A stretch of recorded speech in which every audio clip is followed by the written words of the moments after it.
ओम श्री गणेशाय नम नमस्कार बंधुगण आपण मानकु आम यूट्यूब चैनल को बहुत बहुत स्वागत।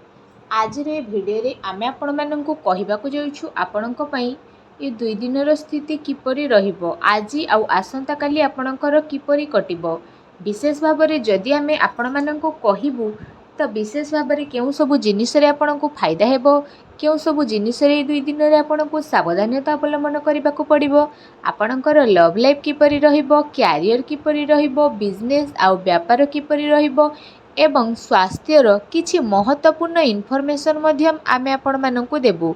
आउ ए वीडियो शेष रे आमे आपणकु किछि उपाय विषय रे मध्य कहिबु, जहा द्वारा आपण ए दुई दिन को आहुरी अधिक शुभ आउ मंगलदायक सब्यस्त करें।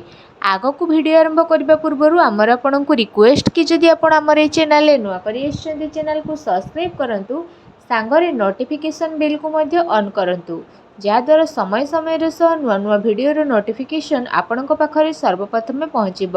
आसतु जानिबा किपरि रहिबो आपणक पई विशेष भाव में ए दुई दिनर स्थिति। जदि सबुठारु प्रथमे आमे आपणको कहिबु कि कौन ए दुई दिन रे आपणक पई स्थिति पॉजिटिव रहिबो। विशेष भाव में जदि कहिबा विद्यार्थी माननकु इंटरव्यू रे एवं क्यारियर संबंधित परीक्षा रे सफलता मिलिबार पूरा संभावना रहिछि। सेथिपई निजर पाठ पढ़ा प्रति एकाग्रचित रुहंतु। आपणकर संतुलित दिनचर्या कारणरू अधिकतर कार्य समय सह पूरा मध्य हेबो। ता सहित जदि कहिबा कौनसी धार्मिक प्रवृत्तिर व्यक्ति द्वारा आपणकर साक्षात हेबो आउ आपणक विचारधारा रे सकारात्मक परिवर्तन आनिबो तथा जीवन सहित जड़ित प्रति कार्य को करिबार बहुत भल नजरिया आपणको प्राप्त हेबो। आर्थिक स्थिति मध्य आपणकर बहुत ही भल रहिबो। संपर्कियंक सह मनोरंजन संबंधित प्रोग्राम आपणकर बनिबो आउ संबंध रे घनिष्ठता मध्य आसीबो। पूर्व किछि टाइम रु जे कार्य सब प्रति आपण परिश्रम करुथिले एबे से सबुर शुभ परिणाम आपणको आशा ठारू अधिक प्राप्त हेबो। धार्मिक कार्य प्रति आपणकर विशेष भाव में रुचि रहिबो। पूर्व टाइम रु जो सब काम रे रोकावट आसुथला एबे से सब बहुत ही आसानी रे पूरण मध्य होई जिवो। वस्त्र आभूषण जेपरी जिनिस किणाकिणी रे आपणक टाइम को स्पेंड करिवे, समय आपणक सपक्ष रे जिवो, तेणु तार सम्मान करंतु। कौनसी शुभ समाचार मिलिबा द्वारा घर परिवार रे खुशीर माहौल रहिबो। आपणक परिश्रम रे कौनसी महत्वपूर्ण कार्य आपण संपन्न मध्य करिवे। आपणकर योग्यता आउ क्षमता द्वारा परिवार सदस्यों द्वारा गर्व अनुभव करिवे। कौनसी विश्वसनीय व्यक्तिर परामर्श और सहयोग आपणकर हजिथिबा प्रतिष्ठा को पुणी थरे हासिल कराइबो, जहाद्वारा आपणकर आत्मविश्वास रे वृद्धि घटिबो। घरे कौनसी धार्मिक आयोजन संपन्न मध्य हेबो। ता सहित ए दिन आपणक पई बहुत ही भल दिन सिद्ध हेबो। ए दिन रे आपणको नुआ नुआ सफलता मिलिबार अनेक ही जोग बनु अछि। आसंतु जानिबा आपणक पई कोन नेगेटिव रहिछि। जदि कहिबा फ्रेंड्स को सहित आपण अजथारे बुला बुली रे निजर टाइम को स्पेंड करंतु नाही। निजर शारीरिक ऊर्जा को बनेकी ही रखंतु। अलस्वामी हेले हेउथुबा कार्य आपणकर अटकी जिवो। गुरुत्वपूर्ण दस्तावेज को संभालिकी रखंतु, कारण केही भी आपणकर यह भूल व्यवहार करिपारे। यह द्वारा आपणकर स्वाभिमान उपरे आंच मध्य आसीपारे। संतानकर गतिविधि उपरे कड़ा नजर रखंतु। पिलांक समस्या को शांतिपूर्ण भाव में सुझंतु।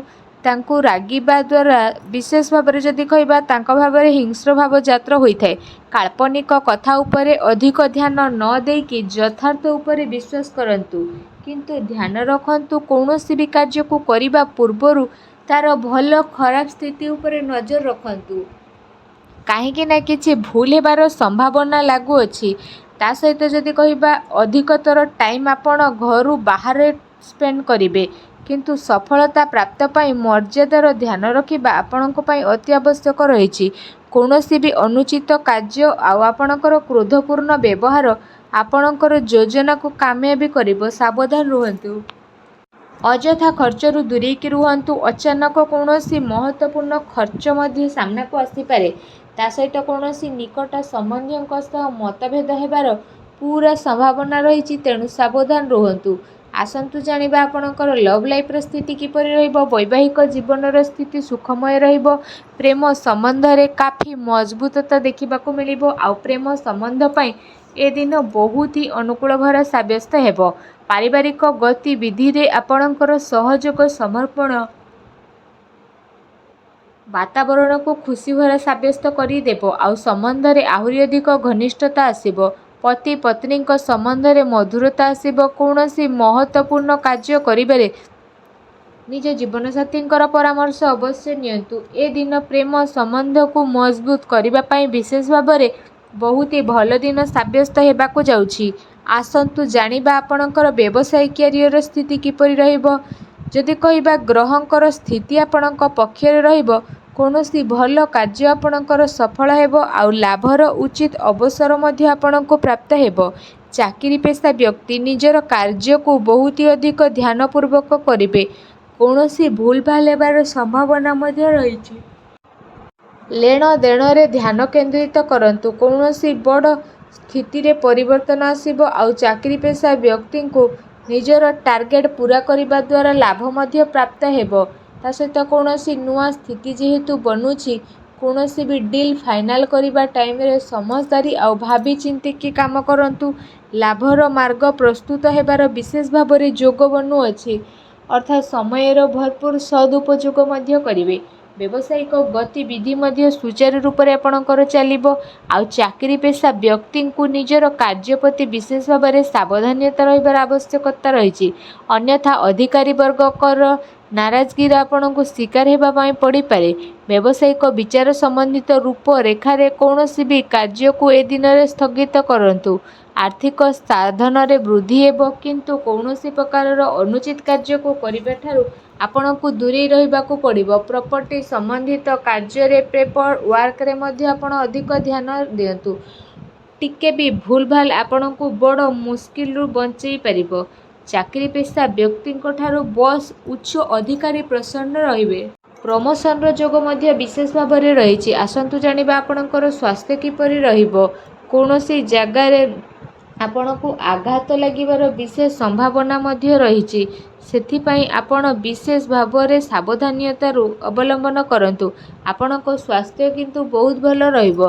निज स्वास्थ्य को आहरी अधिक भल रखिबा पाई आपण प्रत्येक जोग करंतु, व्यायाम करंतु एवं सुस्थ रुहंतु। आसंतु जानिबा आपणको पाई कोन विशेष उपाय रही। विशेष उपाय रे आपण स्नान आदि करि सारिबा परे विशेष भाव में भगवान श्रीहरि विष्णु को हलदिया रंगर मिठार भोग लगांतु एवं विशेष भाव में केसरर तिलक को सबुठारु प्रथमे भगवान श्रीहरि विष्णु को चरण रे लगेइकी तापरे निजर मस्तक रे लगांतु। फ्रेंड्स, एपरी करिबा द्वारा भगवान श्रीहरि विष्णु बहुत शीघ्र प्रसन्न हेबे। आउ आपणकर समस्त कष्ट को दूर करिवे। आउ जहाँ भी आपणक जीवन रे प्रॉब्लम चलीछि सबु प्रॉब्लम रो अंत हेबो। आउ शीघ्र ही आपणको शुभ फलर प्राप्त हेबो।